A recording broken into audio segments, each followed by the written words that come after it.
નમસ્કાર મિત્રો, અમારી યુટ્યુબ ચેનલમાં આપ સૌનું હાર્દિક સ્વાગત છે। આજે આપણે વાત કરીશું ગોરબાપા સાથે બનેલી સત્ય ઘટના વિશે।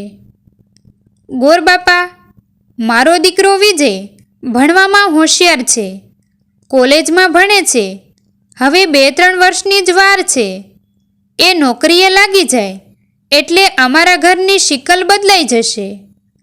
15 વર્ષ પહેલાંની આ ઘટના છે।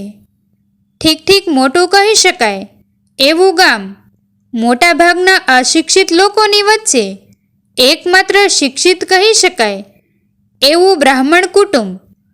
પ્રેમશંકર ભટ્ટ એ પરિવારના મોભી, એ જ ગામની શાળામાં શિક્ષક તરીકે ફરજ બજાવે। સાંજે ઘરે આવીને અનુભવના આધારે દવાખાનું ચલાવે અને ગોરપદું પણ કરી જાણે। પૂરેપૂરા સાત્વિક વૃત્તિના માણસ। આખું ગામ એમને ગોરબાપા કહીને આદર આપે।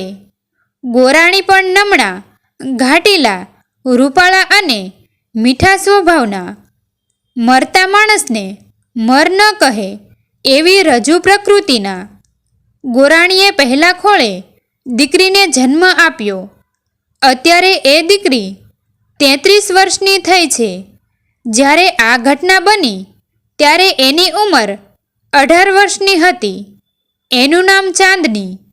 ચાંદની જન્મથી જ ત્યારથી જ ગોળ લાડવા જેવું રૂપાળું મોં લઈને જન્મી હતી। જેમ જેમ ઉંમર વધતી ગઈ તેમ તેજ ખીલતું ગયું। 17ની થઈ ત્યાં સુધીમાં તો ચંદ્રમાની કળા પૂર્ણપણે વિકસી ગઈ। ગામમાં એક પણ એવો છોકરો ન હતો જેને ચાંદની ગમતી ન હોય। એ શેરીમાંથી પસાર થતી હોય ત્યારે મોટી ઉંમરના પુરુષો પણ વહેલા જન્મ્યા એ બદલ ઈશ્વરને ઠપકો આપવા માંડતા। ચાંદની ભણવામાં હોશિયાર હતી, પણ એ ગામમાં 12મા ધોરણ સુધીની જ સગવડ હતી, એટલે પ્રેમશંકરે દીકરીને કોલેજ કરવા માટે બાજુમાં આવેલા શહેરમાં મૂકી હતી। હોસ્ટેલમાં રહેવું અને કોલેજમાં ભણવું। ચાંદની ડાહી હતી, સંસ્કારી હતી અને કહ્યાગરી હતી, એટલે એના માટે બીજી કોઈ ચિંતા કરવાની રહેતી ન હતી। ચાંદની કોલેજના બીજા વર્ષમાં આવી ત્યારે ગોરાણીએ પતિને કહ્યું, આપણી દીકરીનું રૂપ ખીલતું જાય છે, આપણી જ નજર લાગે એવી એ લાગવા લાગી છે, મને એની ચિંતા થાય છે, એના માટે છોકરો શોધવાનું શરૂ કરો। ગોરબાપાએ જવાબ આપ્યો, હું પણ એવું જ વિચારું છું। આપણી દીકરી ભલે ગમે એટલી ચારિત્રવાન હોય, પણ શહેરના છોકરાઓનું ભલું પૂછવું, કોઈ બદમાશ એને ભોળવી પણ જાય। હું કાલથી જ સારા મૂર્તિયાની શોધ શરૂ કરી દઈશ। આ તે ગામના એક પરિવારની વાત થઈ। એ જ ગામના બીજા એક પરિવારમાં તે જ સમયે શું ચાલી રહ્યું હતું? મહેન્દ્રભાઈ પંડ્યા અને માલતીબહેન એ ગામના સૌથી ગરીબ પતિ પત્ની હતા। ઘરમાં અનાજ સંઘરવાની કોઠીની જરૂર ન હતી। મહેન્દ્રભાઈના પેન્ટ શર્ટમાં ખીચ્ચાની જરૂર ન હતી। એમના મકાનને બારણાની જરૂર ન હતી। ઘર, કોઠી અને ખીચ્ચામાં કંઈ મૂકવા જેવું ન હતું। મહેન્દ્રભાઈ રોજ સવારે ઉઠીને શિરામણ પતાવીને 2-3 જોડીઓ લઈને લોટ માંગવા માટે નીકળી પડતા। બપોરે 12 વાગે ઘરે પાછા આવે ત્યાં સુધીમાં 10 ઘર ફરી વળતા। આ તો રોજનું થયું, એટલે લોકો પણ અડધી વાટકીથી વધારે લોટ આપતા ન હતા, પણ આટલાથી બપોરની રોટલીઓ અને રાતની ખીચડી કે રોટલા નીકળી જતા હતા। મહેન્દ્રભાઈના આવા અંધકારમય જીવનમાં એકમાત્ર પ્રકાશનું કિરણ ગણો તો એ તેમનો દીકરો હતો। દીકરાનું નામ વિજય। ભણવામાં શહેરની સરખામણીએ સામાન્ય, પણ ગામડાની કક્ષાએ હોશિયાર। એ પણ જુવાનીમાં પ્રવેશ કરી ચૂક્યો હતો। જ્યારે આખા ગામના પુરુષો જ્ઞાતિ, ધર્મ અને ઉંમરનો ભેદ ભૂલીને ચાંદનીના તેજમાં નહાતું હોય ત્યારે વિજય એમાંથી કેવી રીતે બાકાત રહી શકે? એને ચાંદની ખૂબ જ ગમી ગઈ હતી. વિજય સહેજ શામળો હતો. એ સમયે ગામડામાં મોબાઈલ ફોન્સ પહોંચ્યા ન હતા. એક SMS કરીને કોઈ ગમતી છોકરીને પોતાના હૃદયની વાત જણાવી દેવાની સલાહવત હજુ ગામડામાં પ્રવેશી ન હતી. વિજયે સીધો અને સંસ્કારી રસ્તો અજમાવ્યો. એક દિવસ મમ્મીને કહી દીધું, મને ગોરબાપાની ચાંદની ગમે છે, મારે એની સાથે પરણવું છે. તું એમના ઘરે જઈ અને માગું નાખ. માલતીબહેન ઢીલા પડી ગયા. બેટા, તું થોડોક વિચાર તો કર. ગોરબાપાનું ઘર ખાધે પીધે સુખી છે, આપણે સાવ ગરીબ છીએ. તારા બાપા ઘરે ઘરે જઈને લોટ માંગે છે, ક્યારેક ગોરબાપાના ઘરે પણ જઈ ચડે છે.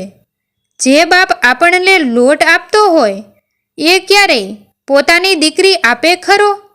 વિજય કોઈ પણ રીતે ન જ માન્યો. દીકરાની જીદ આગળ માની સમજણ હારી ગઈ.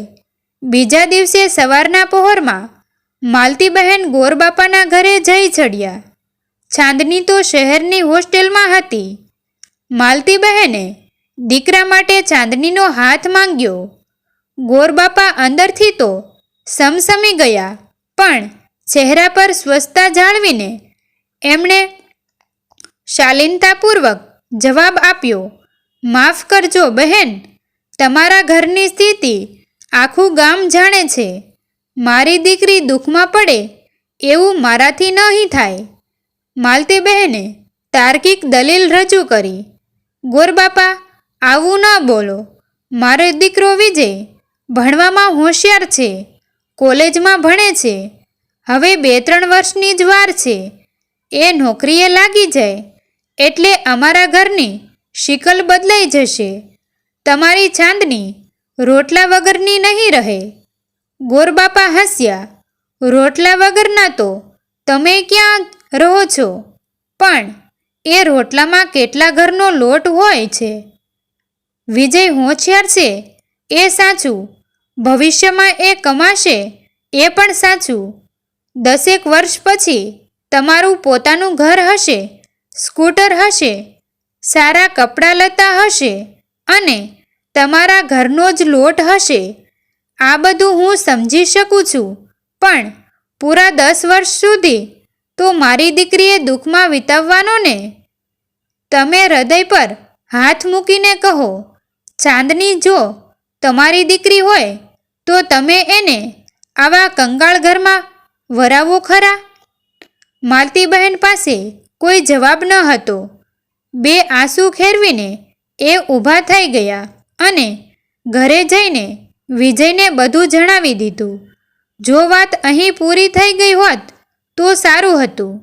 ગમે તેવા ગરીબ ઘરનો છોકરો કે છોકરી જગતમાં કોઈ પણ શ્રીમંત પરિવારના સુંદર પાત્ર સાથે લગ્ન કરવાના સપના જોઈ શકે છે.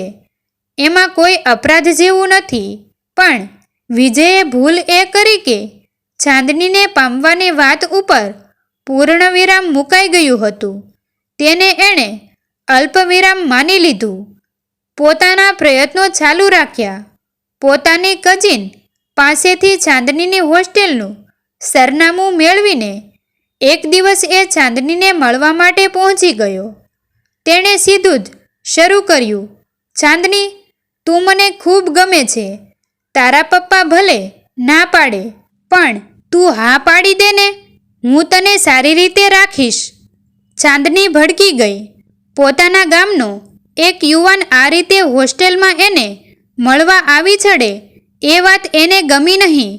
ઉપરાંત વિજય માટે એના હૃદયમાં સહેજ પણ આકર્ષણ જેવું ન હતું. એણે ટૂંકો જવાબ આપી દીધો, મારી પણ હા નથી.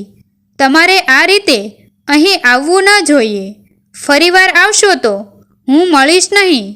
હવે તો વિજયને પ્રેમકથા ઉપર મોટું પૂર્ણવિરામ મળી ગયું હતું, પણ વિજયે હજુ પણ એને અલ્પવિરામ સમજીને પ્રયત્ન ચાલુ રાખ્યા.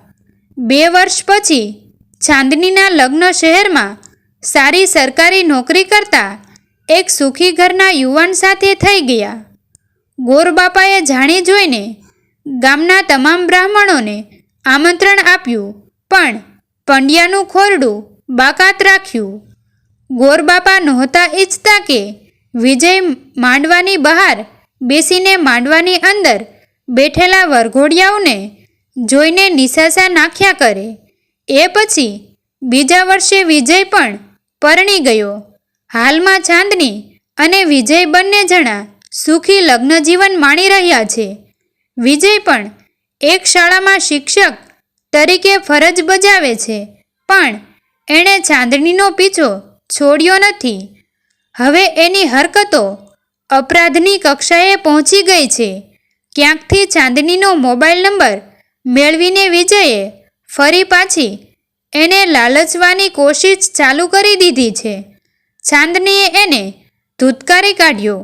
હું હવે કોઈ પુરુષની પરણેતર છું, 2 સંતાનોની માતા છું. મારા પતિને હું જણાવીશ તો એ તારા હાડકાં ભાંગી નાખશે. મેસેજ કરવાનું બંધ કરી દે. વિજય ન માન્યો. થાકીને ચાંદનીએ એનો નંબર બ્લોક કરી દીધો. હવે વિજય પોતાની કઝિન દ્વારા ચાંદનીને સંદેશો મોકલાવે છે. ગાંડી ઘેલી શાયરીઓ લખે છે, આંસુના ટીપા ખેરવે છે, પ્રેમની ભીખ માંગે છે. લોહીમાં વણાઈ ગયેલા લોટ માંગવાના સંસ્કાર ભૂલાતા નથી. ચાંદની ગંભીરતાપૂર્વક વિજય વિરુદ્ધ કાનૂની પગલાં ભરવાનું વિચારી રહી છે. મિત્રો, તમને જો આ વિડીયો પસંદ આવ્યો હોય તો વિડીયોને લાઈક અને તમારા અન્ય સગા સંબંધી મિત્રો સાથે વિડીયોને શેર કરવાનું ભૂલતા નહીં. અને આવા જ નવા જીવન ઉપયોગી, જીવનમાં કંઈક નવું કરવાની પ્રેરણા મળે તેવા વિડીયો જોવા માટે અમારી ચેનલ સાથે બન્યા રહો. થેન્ક યુ મિત્રો. મળીએ છીએ એક નવા વિડીયો સાથે. આભાર.